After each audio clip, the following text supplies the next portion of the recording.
आप अपने जिंदगी को संपत्ति मानो और जिंदगी में एक एक सेकंड आपका फिक्स होना चाहिए। प्रातः काल सूर्योदय के पहले उठो। आज की कथा हम बता रहे ना, अगर जिंदगी बढ़िया जीना है तो सुनो और इसे बार बार सुनना। जिंदगी में आप सूर्योदय के पहले उठो। आप अपने मकान पर कितने भी घोड़े दौड़ने वाली चित्र लगा लो, आपकी जिंदगी में दौड़ नहीं आएगी। जब तक सूर्योदय के पहले नहीं उठोगे तब तक आपकी जिंदगी दौड़ेगी नहीं। उगता हुआ सूर्य का चित्र लगाने से, टोटका करने से आपके जिंदगी में उजाला नहीं आएगा। जब तक अपने वर्क को पाने के लिए, संकल्प को, लक्ष्य को पाने के लिए घोड़ों की भांति दौड़ोगे नहीं और उगते हुए सूर्य के पहले उठोगे नहीं, तब तक आपके जीवन में उजाला नहीं आ सकता है। इसलिए सुबह सूर्योदय के पहले उठो। उठ करके सबसे पहले आप अपने दोनों हाथ लो ऐसे, और ऐसे हाथों को दर्शन करो। ऐसे प्रातः काल उठे, ऐसे मलो और ऐसे दर्शन करो। कराग्रे वसते लक्ष्मी, कर मध्य तु सरस्वती, कर मूले तु गोविंदा, प्रभाते कर दर्शनम। प्रातः काल आप अपने हाथों की रेखाओं को देखो, मल करके अपने नेत्रों में लगाओ। सबसे पहले भूमि मां को प्रणाम करो, पैर नीचे रखने के पहले। ये पुरानी परंपरा है, क्योंकि भूमि पर कितना भार नहीं। धरती हमारी मां है, धरती खदान है, रत्न देती है, अन्न देती है, हमको रखती है। तो भूमि को प्रणाम करो। इसके बाद उठ करके अगर स्नान कर सको तो बहुत अच्छा, स्नान करो, सूर्य भगवान को अर्घ दो। सूर्य इस संसार के जागृत देवता है, प्रत्यक्ष देवता है। और सूर्य को अर्घ देने से वैज्ञानिक तथ्य भी है कि विटामिन डी की कमी नहीं होती। तो आप सूर्य भगवान को अर्घ दो।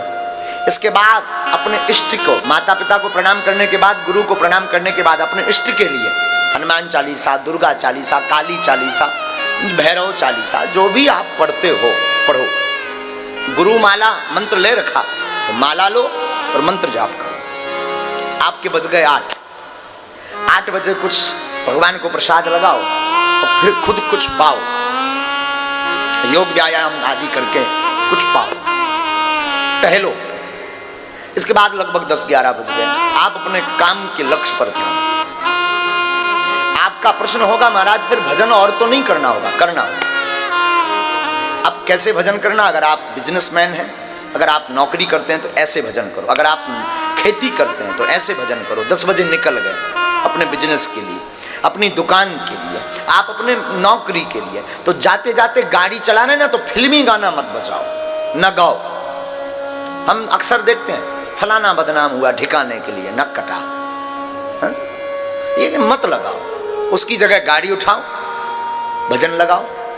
राम नाम जो गुरु मंत्र है वो मनी मन जप करना प्रारंभ करो। चलते फिरते उठते बैठते श्वास को व्यर्थ मत गवाओ। कोई काम कर रहे, माताएं घर पे रहती हैं, रोटी बना रही, रोटी बनाओ।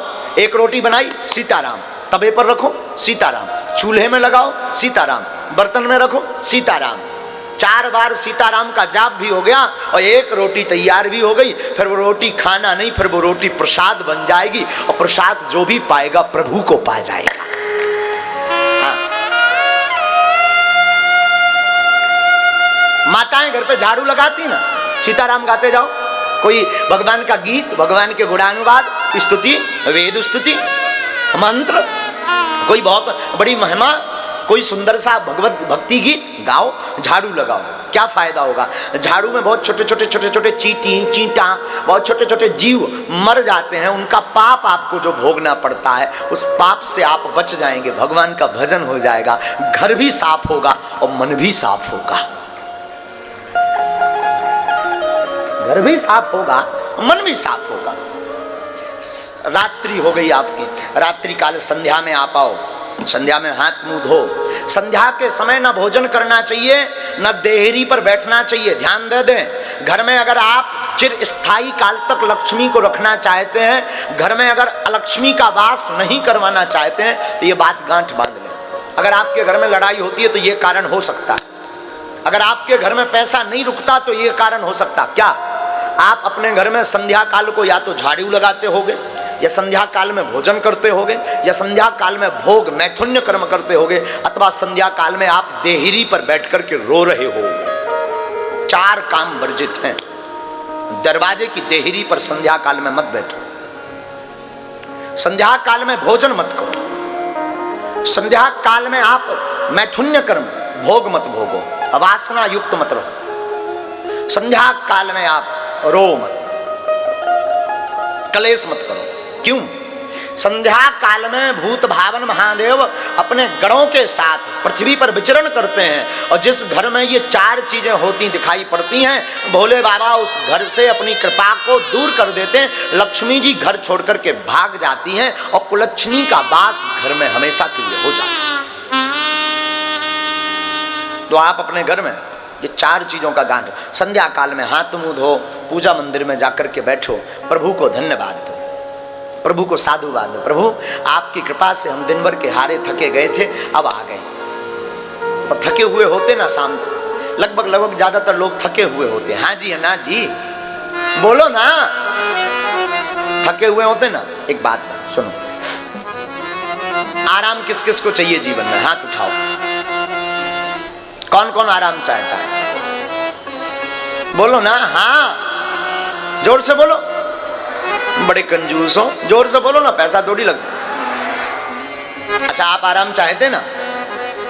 आराम की तलब है तो एक काम कर, आपको अगर आराम की तलब है, एक काम कर, आ राम की शरण में राम राम कर।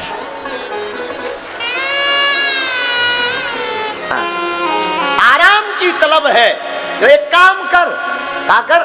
आ राम की शरण में और तू राम राम कर। शाम के समय प्रभु को ऐसे धन्यवाद दो, आपकी रात सुंदर होगी। और रात भोग के लिए नहीं है, रात में जहां भोगी भोग भोगता है वहां योगी योग करके ईश्वर को प्राप्त करता है। हाँ, रात को हरि शरण, भगवान की कथा सुनो, सत्संग सुनो, कोई कथा सुनो, और अपने जीवन काल में एक महीने में ये बात दृढ़ कर लो, महीने में या 5-6 महीने में 7 दिन की कथा, चाहे कोई भी हो, कोई वक्ता हो, जरूरी नहीं बागेश्वर वाले महाराज, कोई भी वक्ता हो, आसपास कहीं कथा होवे, 7 दिन 3-3 घंटे का टाइम निकाल करके जरूर जाना प्रारंभ कर दो। महीने में एक बार या 2 महीने में एक बार, 5 महीने में एक बार 7-7 दिन की कथा सुनने लगो, तुम्हारा लाड़ गोविंद के चरणों में हो जाएगा और गोविंद भी तुम्हें जन्म जन्म तक नहीं छोड़ेंगे। और फिर साहब, फिर बताना है आप हमें मिलना। आप ऐसे जीवन जीना प्रारंभ करो। सा जीवती गुणो यस्य धर्मो यस्य सा जीवती। फिर आप बताना आपकी जितनी जिंदगी कितनी खुशबूमय, आपकी जिंदगी में कितना आनंद है, आपकी जिंदगी में कितनी ऊर्जा है। लोग हमसे पूछते हैं, कई बार बहुत बड़े योगियों से भी पूछते हैं, महाराज जी आप थकते नहीं, आप इतना काम करते, इतना बोलते, दरबार कथा, फिर दरबार, फिर रात को जगना, फिर बात करना, फिर पूजा, फिर पाठ, फिर दरबार, फिर कथा, ये कैसे? हम कहते हैं ना, क्या कहते हैं भगवान को? क्या कहते? कोटि सूर्य सम प्रभा। क्या कहते भगवान को? भगवान करोड़ों सूर्यों के समान तेजमय हैं। उन भगवान की आनंद में हम डूबे रहते हैं तो वो परमात्मा अपनी ऊर्जा हमें भेजते रहते हैं।